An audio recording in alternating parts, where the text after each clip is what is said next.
Bro, என்னாச்சு bro? முகமெல்லாம் ஒரே காயமா இருக்கு அப்படின்னு சொல்லிட்டு இங்க வானதி பதறி போய் சோழனை பார்த்து கேட்க, வா வானதி, ஏன் பாண்டி உன்கிட்ட எதுவுமே சொல்லலையா? இல்லையே ப்ரோ, எதுவுமே என்கிட்ட சொல்லவே இல்லையே. நேத்து நான் அந்த அளவுக்கு அவனுக்கு ஃபோன் பண்ணவும் இல்லை, சரியா பேசல. ஆமா, என்னாச்சு அப்படின்னு சொல்லிட்டு இங்க வானதி கேட்டதும் உடனே இங்க சோழன் இருந்துகிட்டு, அதுவா வானதி, பணத்தை 5 லட்சம் ரூபாய் திருடிட்டேன். என்னது, பணத்தை திருடிட்டீங்களா? எதுக்காக ப்ரோ அப்படின்னு சொல்லிட்டு எங்க வானதி கேட்க, அது வந்து நிலாவுக்கு ஆஃபீஸில் பார்ட்னர்ஷிப்காக 5 லட்சம் ரூபாய் பணம் தேவைப்பட்டது. நிலா பார்ட்னர்ஷிப்புக்கு அப்படியே சேர்ந்துட்டாளா? அங்கே இருக்கவங்களாம் நிலாவை ஒரு மாதிரி அவமானப்படுத்துகிற மாதிரி பேசினாங்க. அதை பார்க்கும்போது எனக்கு மனசு ரொம்ப கஷ்டமா இருந்தது. அதனால என்னோட ஓனரோட கல்லப்பேட்டியில இருந்த 5 லட்சம் ரூபாவை நான் திருடிட்ட வானதி அப்படின்னு சொல்லிட்டு இங்க சோழன் ஒன்று விடாம அங்க வானதி கிட்ட சொல்ல, இதை பார்த்துக்கிட்டு இருந்த பாண்டியோ, டேய் சோழா, எதுக்காக நீ தேவை இல்லாம எதையோ வானதி கிட்ட சொல்லிக்கிட்டு இருக்க? ஆமா வானதி, நீ எதுக்கு வந்த, வா அப்படின்னு சொல்லிட்டு இங்க வானதி கூப்பிட, பாண்டி ஒரு நிமிஷம் இருக்கியா? நீ தான் இந்த வீட்டில் எது நடந்தாலும் என்கிட்ட சொல்றது இல்ல, இவராவது சொல்றாரே. என்ன ப்ரோ, இங்க பாருங்க, உங்களுக்கு நான் ஒரே ஒரு அட்வைஸ் தான் பண்ணுவேன். அந்த நிலா உங்களை பிடிக்காம தானே கல்யாணம் பண்ணிக்கிட்டு வந்திருக்காங்க. அவங்களுக்காக நீங்க எதுக்காக இவ்வளவு மெனக்கட்டு தேவையில்லாம பணத்தை திருடி, ச்சே, எதுக்காக இப்படி நீங்க அவமானப்படணும்? அவங்க அவமானப்படக்கூடாதுன்னு சொல்லிட்டு நீங்க எல்லார் முன்னாடியும் அவமானப்பட்டது தான் மிச்சம். இனிமே அந்த நிலாவுக்காக ஒன்றும் நீங்க அக்கறைப்பட்டு எந்த ஒரு காரியத்தையும் பண்ண தேவையில்ல. இப்படி போய் அசிங்கமா பணத்தை திருடிக்கிட்டு வந்திருக்கீங்க, அதுவும் போலீஸ்கிட்டலாம் அடி வாங்கிட்டு அப்படின்னு சொல்லிட்டு அங்க சோழனை அவமானப்படுத்தி இங்க வானதி பேச, உடனே உள்ள இருந்து நிலா வராங்க. வானதி, கொஞ்சம் அமைதியா பேசுறீங்களா? எதுக்காக சோழனை இப்படி அவமானப்படுத்துற மாதிரி பேசுறீங்க?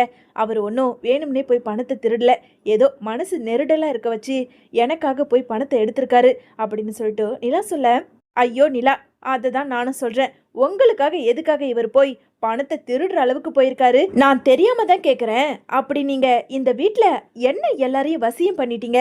உங்களுக்காக எதனா ஒண்ணுனா அப்படியே துடிச்சு போயிடுறாங்க, விட்டா கொலை பண்ற அளவுக்கு கூட துணிஞ்சிருவாங்க போல இருக்கு அப்படின்னு சொல்லிட்டு இங்க வானதி நிலாவை பார்த்து பேச, உடனே பாண்டி இருந்துகிட்டு, ஏய் வானதி, என்ன வார்த்தை பேசிக்கிட்டு இருக்க? இவங்க இந்த வீட்டு மருமக, எங்களுக்கெல்லாம் அண்ணியா இருக்காங்க, அது போதாதா? அவங்களுக்காக நாங்க என்ன வேணாலும் பண்ணுவோம். ஏன், நான் கூட கடன் வாங்கி கொடுப்பேன். அதை கேட்க உனக்கு எந்த உரிமையும் கிடையாது. ஆமா, நீ எதுக்காக வந்த? முதல்ல இங்கேருந்து கிளம்பு, எதுவாக இருந்தாலும் கடைக்கு வா, நான் பேசிக்கிறேன் அப்படின்னு சொல்லிட்டு இங்க பாண்டி சொல்ல, போதும் பாண்டி, நிறுத்து. எதுக்கு எடுத்தாலும் அவங்களுக்காக எது வேணாலும் பண்ணுவேன் பண்ணுவேன்னு சொல்லி தானே இவங்க சொல்லி என்ன நீ வெளியே கூட்டிட்டு போன? ஏய், இப்போ எதுக்காக அதெல்லாம் பேசிக்கிட்டு இருக்க? அதெல்லாம் பேசுற நேரமா இது? முதல்ல போன்னு சொல்லிக்கிட்டு இருக்கல. போதும் பாண்டி, நிறுத்து. நிலா, நான் தெரியாம தான் கேட்குறேன். நானும் பாண்டியும் தான் காதலிக்கிறோம். அவன் என்னை எதனா பண்ணிக்கிட்டு போட்டோம். நீங்கள் எதுக்காக பாண்டிக்கிட்ட போய் இந்த மாதிரி வெளியே கூட்டிகிட்டு போங்க, அவளை நல்லா புரிஞ்சுக்கோங்க அப்படின்னு சொல்லிட்டு அவனுக்கெல்லாம் அட்வைஸ் பண்ணிக்கிட்டு இருக்கீங்க? எங்களோட பர்சனலில் நீங்கள் எதுக்காக தலையிடுறீங்க? அவரும் நீங்கள் சொன்ன மாதிரி தான் எல்லாத்துக்கும் தலையாட்டிக்கிட்டு இருக்காரு. ஆமாம், இந்த வீட்டில் நீங்கள் யாரு? உங்களுக்கு சோழனை பிடிக்காம தானே இந்த வீட்டில் கல்யாணம் பண்ணிக்கிட்டு வந்தீங்க.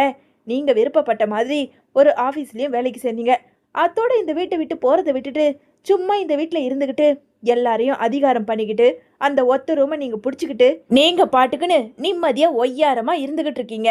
ஆனால் ப்ரோ பாருங்க, உங்களுக்காக பணத்தை திருடி ஸ்டேஷனில் போய் அடி வாங்கிட்டு வந்திருக்காரு அப்படின்னு சொல்லிட்டு இங்கே வானதி பேச, அதே நேரம் இங்கே நடேசன், டே பாண்டி, என்னடா, ஆமாம் வெளியே கடன் கேட்குறேன்னு சொல்லியிருந்தியே, ஏதாவது கிடைச்சிதா அப்படின்னு சொல்லிட்டு பேசிக்கிட்டே வர, அங்கே வானதி நின்றுக்கிட்டு இருக்கிறத பார்த்ததும், என்ன இது, இவ எதுக்காக இங்கே வந்திருக்கா? இவ வந்தாலே ஏதாவது வில்லங்கத்தனமாக தானே பேசிக்கிட்டு இருப்பா. ஆமாம், என்னாச்சு நிலா, என்னம்மா முகமெல்லாம் வாடி போயிருக்கு அப்படின்னு சொல்லிட்டு நடேசன் பேச, உடனே இங்கே வானதி இருந்துக்கிட்டு, வாங்க, இந்த வீட்டு பெரியவர் தானே நீங்கள், உங்களுக்காவது கொஞ்சம் புத்தி இருக்க வேண்டாவா? ஏன், இவங்க அப்படியே பெரிய மகாராணி தானா? இவங்களுக்கு என்ன தேவைப்படுதோ நீங்க எல்லாரும் பண்ணிக்கிட்டு தான் இருப்பீங்களா? பாவம் ப்ரோ பாருங்க, போய் பணத்தை திருடி அடி வாங்கிட்டு வந்திருக்காரு. ஏன் இதெல்லாம் பண்ணக்கூடாதுன்னு நீங்க சொல்லியிருக்க கூடாதா?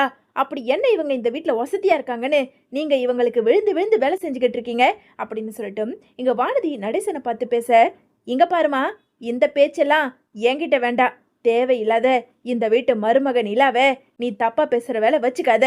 நிலா இந்த வீட்டு மருமக, அவ தான் இந்த வீட்டுக்கு எல்லாமே. அவளுக்காக நாங்க என்ன வேணாலும் பண்ணுவோம், என்ன வேணாலும்னா உயிரை கூட கொடுப்போம் அப்படின்னு சொல்லிட்டு இங்க நடேசன் பேச, உடனே அங்க நிலாவோ கண் கலங்கி, ஐயோ அங்கிள், என்ன அங்கிள் பெரிய பெரிய வார்த்தைலாம் பேசிக்கிட்டு இருக்கீங்க அப்படின்னு சொல்லிட்டு இங்க நிலா சொல்ல, அதான் இந்த அளவுக்கு எல்லாரையும் மயக்கி வச்சிருக்கீங்களே நிலா. அப்புறம் என்ன, அப்படியே என் முன்னாடி எதுவுமே நடக்காத மாதிரி ஒரு சீனை போட்டுக்கிட்டு இருக்கீங்க. என் முன்னாடி ஒரு பேச்சு பேசுறது, நான் அப்படி போனதுக்கு அப்புறம் பாண்டி காதுல எதையாவது ஓதுறது, நீங்க என்னதான் நினைச்சுக்கிட்டு இருக்கீங்க அப்படின்னு சொல்லிட்டு எங்க வானதி நிலாவை பார்த்து பேச, உடனே இங்க சோழன் இருந்துகிட்டு, டே பாண்டி, என்னடா உன் ஆள் இப்படியெல்லாம் பேசிக்கிட்டு இருக்கு? அது பாட்டுக்குன்னு வந்தது, உன் முகமெல்லாம் என்ன காயம்னு கேட்டுது. நீ சொல்லியிருப்பன்னு நானும் ஏதேதோ உளறி வச்சேன். இப்போ என்னமோ நிலாவை பார்த்து தப்பு தப்பா பேசிக்கிட்டு இருக்கு. இங்க பாரு வானதி, நீ ஏற்கனவே புத்தி கெட்டு போய் ஏதேதோ பேசிக்கிட்டு இருப்ப. அதையே நீ நிலா கிட்ட பேசலாம்னு கொஞ்சம் கூட நினைச்சு பார்க்காத. என்னதான் இருந்தாலும் நிலா நான் தாலி கட்டின என்னோட பொண்டாட்டி. ஏன் முன்னாடி நீ நிலாவை பத்தி பேசிக்கிட்டு இருந்தா நான் பொறுத்துக்கிட்டு அமைதியா இருக்க மாட்டேன் வானதி. முதல்ல நீ இங்கிருந்து கிளம்பு, பொண்ணாச்சேன்னு பாக்குறேன் அப்படின்னு சொல்லிட்டு சோழன் சொல்ல, என்ன ப்ரோ, உங்களுக்காக நான் சப்போர்ட் பண்ணி பேசினா நீங்க என்னையே வீட்டை விட்டு போன்னு சொல்லிக்கிட்டு இருக்கீங்க. பாண்டி பாத்தியா, லவ் பண்றதுனா இப்படி பண்ணணும். ஆனா நீயும் தான் இருக்கியே, 4 பேர் என்னை அவமானப்படுத்தி பேசினாலும் எனக்கு என்ன வந்ததுன்னு உன் குடும்பத்துக்கு தானே சப்போர்ட் பண்ணி பேசிக்கிட்டு இருப்ப. நிலா பார்த்துக்கங்க, அவர் தான் உங்க மேல உயிரா இருக்காரு. ஆனா நீங்க எனக்கு என்ன வந்தது, என் வாழ்க்கை நல்லா இருந்தா போதும்னு நீங்க பாட்டுக்குன்னு நிம்மதியா சந்தோஷமா இருக்கீங்க. ஆனா உங்களால தான் இந்த வீட்ல இருக்க எல்லாருக்குமே கஷ்டம். நீங்க என்ன சொல்றீங்க வானதி? என்னால என்ன இந்த வீட்ல எல்லாரும் கஷ்டப்படுறாங்க? ஆமா, உங்களுக்காக தான் இந்த வீட்ல கஷ்டப்படுறாங்க. இந்த வீட்டோட பத்திரத்தை அடமான வச்சு உங்களுக்கு பணத்தை கொடுக்கலாம்னு இருந்தாங்க.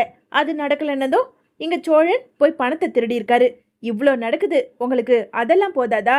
அப்படி என்னதான் சொக்கு பொடி போட்டு இந்த வீட்டில் இருக்க எல்லாரையும் மயக்கி வச்சிருக்கீங்க? நான் வந்தா மட்டும் எல்லாரும் என்னை முறைச்சிக்கிட்டு திட்டிட்டு அனுப்புறாங்க. ஆனா நீங்க மட்டும் இருக்கும்போது எல்லாரும் சிரிச்சு சிரிச்சு உங்ககிட்ட பேசிக்கிட்டு இருக்காங்க. இங்க பாருங்க, இது இதோட நிறுத்திக்கிட்டோம். நாளைக்கே நான் கல்யாணமாகி வந்தாலும் இந்த வீட்டில் எனக்குன்னு ஒரு மரியாதை கிடைச்சிதான் ஆகணும். அதுக்கு நீங்க பார்த்து இருங்க. ஆமா, நீங்க எங்க இருக்க போறீங்க? இன்னும் கொஞ்ச நாள்ல நீங்க உங்களுக்கு வேலை கிடைச்சதுன்னா இந்த வீட்டை விட்டு கிளம்ப தானே போறீங்க. ஆனா உங்களை பத்தி இந்த வீட்ல இருக்க யாருமே புரிஞ்சுக்க மாட்டேங்கிறாங்க.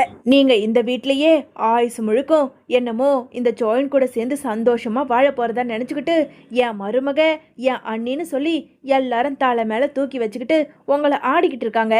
ஆனா எனக்கு தானே தெரியும் நீங்க கூடி சீக்கிரம் இந்த வீட்டை விட்டு போக போறீங்கன்னு அப்படின்னு சொல்லிட்டு இங்க வானதி பேச, அதே நேரம் இங்க அக்கம் பக்கம் சத்தம் கேட்டு அங்க கஸ்தூரியும் சண்முகமும் நேரா அந்த இடத்துக்கு வராங்க. என்ன இது, என்னாச்சுமா, எதுக்காக இப்படி வந்து சத்தம் போட்டுக்கிட்டு இருக்க அப்படின்னு சொல்லிட்டு அங்கே இருந்த கஸ்தூரி கேட்க, உடனே நடேசன் இருந்துக்கிட்டு, ஆமாம் வந்துட்டா, அக்கம் பக்கம் ஏதாவது நடந்தா போதுமே உடனே மூக்கு வேர்த்து போய் அந்த வீட்டில் என்ன நடக்குதுன்னு சொல்லி அது உள்ள தலையை விட்டு பார்க்கலனா உனக்கு தூக்கம் வராதே, போடி முதல்ல பொசக்கட்டவளே அப்படின்னு சொல்லிட்டு இங்கே நடேசன் பேச, உடனே வானதி இருந்துக்கிட்டு, ஆண்டி இந்த கூத்தை ஏன் ஆண்டி கேட்குறீங்க?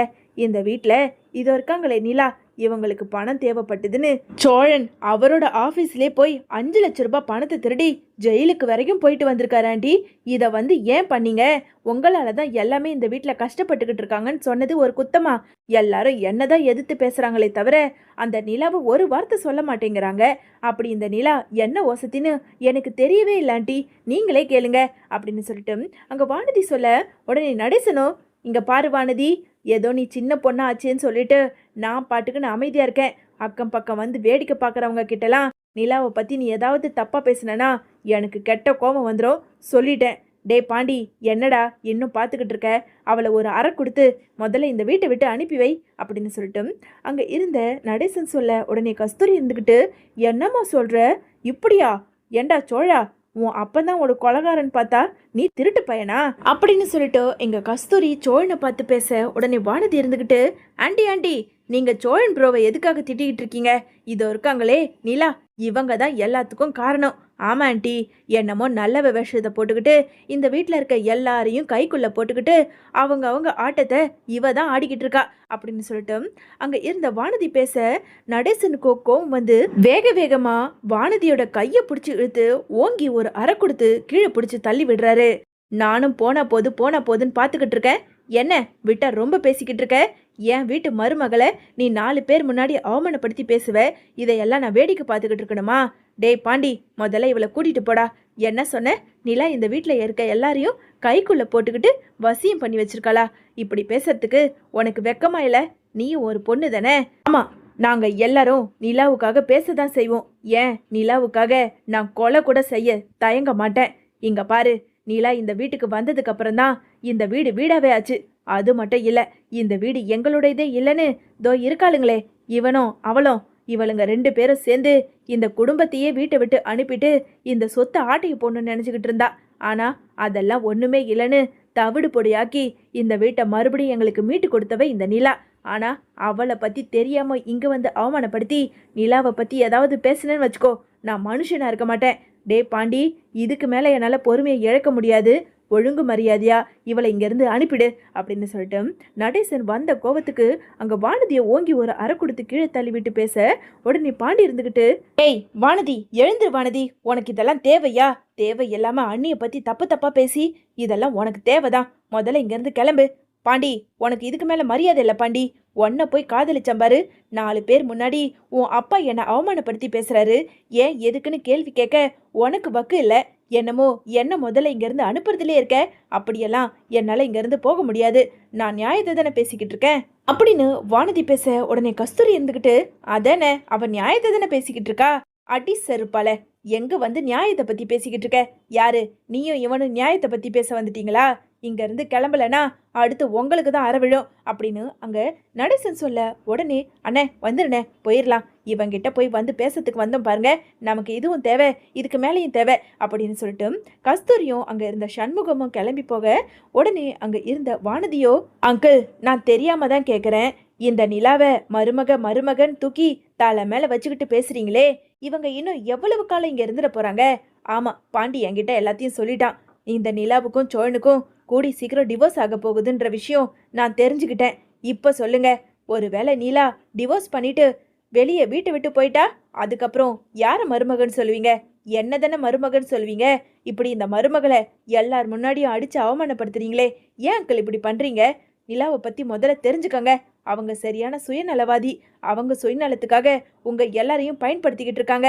இது தெரியாம நீங்க நல்லபடியா பார்த்து இருந்துக்கங்கன்னு சொல்றதுக்காக தான் நான் இங்க வந்தேன். ஆனா நீங்களே என்ன அவமானப்படுத்துறீங்க அப்படின்னு சொல்லிட்டு இங்க வானதி பேச, போதும் நிறுத்துமா. இப்போ என்ன, 2 பேரும் விவாகரத்துக்கு கோர்ட்டில் அப்ளை பண்ணியிருக்காங்க தான். ஆனா கூடிய சீக்கிரம் 2 பேரும் ஒன்று சேர்ந்து சந்தோஷமா வாழுவாங்க. அதை பத்தி நீ தெரிஞ்சுக்கல, கூடிய சீக்கிரம் தெரிஞ்சுப்ப. அவங்க 2 பேரும் ஒன்று சேரதான் போறாங்க. அதுக்கு முன்னாடி நீங்க இருந்து கிளம்பு. இந்த வீட்டில் என்ன நடந்தாலும் நீ தயவு செஞ்சு தலையிடாத. பாண்டி, நான் உனக்கு ஒன்னே சொல்லிக்கிறேன், இவளை மட்டும் நீ கல்யாணம் பண்ணேன்னு வச்சுக்கோ, இந்த வீடு விளங்காது. அடுத்த நாளே உன்னை தனி கொடுத்தனம் தான் இவ கூட்டிட்டு போவா. தனி கொடுத்தனம் போற மாதிரி இருந்தா மட்டும் இவளை கல்யாணம் பண்ணு. அப்படி இல்லைன்னா இந்த வீட்டு பக்கம் இவளை கூட்டிட்டு வந்துடாத.